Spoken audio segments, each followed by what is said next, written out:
With enough money in your pocket, you can fill your car tank with fuel. Now, this is the situation at the filling stations in Abuja. The queues have gradually disappeared. Those who can afford to buy fuel can drive into the filling station and buy, while those who cannot afford it are parking their cars and using public transport to their various destinations. The one I bought on Tuesday finished yesterday evening. So I tried yesterday and I discovered that the price was the basis why I saw a little bit free to get the fuel. So I was scared with the price. There are people that are financially excluded. So you think of those people if they can actually afford to buy the fuel for that amount. So I hope there are certain palliatives or buffers that can actually help, to mitigate or make it easier on the people. You must drive your car, you must fuel your generator. So it's an inevitable cost, but it's just a pity that people have to suffer a lot more to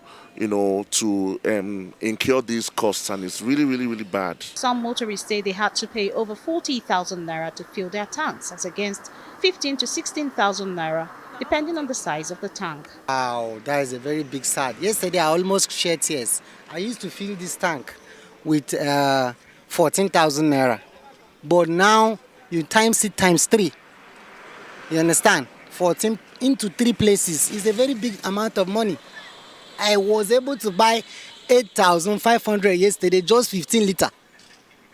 I live in Jukwe. Just for me to go to Jukwe and come back, the whole thing was gone. Honestly, it's something that, how will average earning individuals who drive a car, how will they survive? You have to spend at least 45K every time you have to fill up your tank. So how much is the salary? How much are you earning that you have to spend like 45,000 naira to fill up your tank? For Abraham Daddy, he had to resort to trekking halfway to his destination as he cannot afford to pay the fare for a taxi. Commuters pay as high as 800 naira for a route that used to cost about 300 naira. It has really affected even people that don't have cars. In fact, we who don't have cars have been affected the most, because we cannot now afford to pay for the high charges, and as such you have to trek. As you can see, I'm under the sun. I want to go to the National Hospital here, but if I want to enter, I have to do like 2 drops. 1 drop is around 250, 300. So I have to trek one of the drops and then enter 1 drop. So you see, it has really made things more difficult for everybody. In the meantime, the Group Chief Executive Officer of the Nigerian National Petroleum Company Limited spoke earlier on a Rise Morning show addressing key issues on the removal of fuel subsidy. He repeatedly emphasized that government does not have the money to continue funding subsidy payment.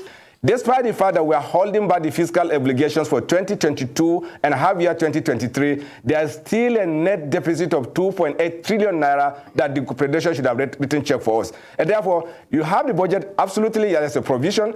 You do not have the cash to back it up. And you also don't have the fiscal obligation that should have come from the NNPC to settle for this. Mele Kyari explains why the company took the decision to change the price of fuel on Wednesday, 31st May. He highlights that the cost of premium motor spirit will now be regulated by market forces. It's not a fixed price. We are not announcing any price.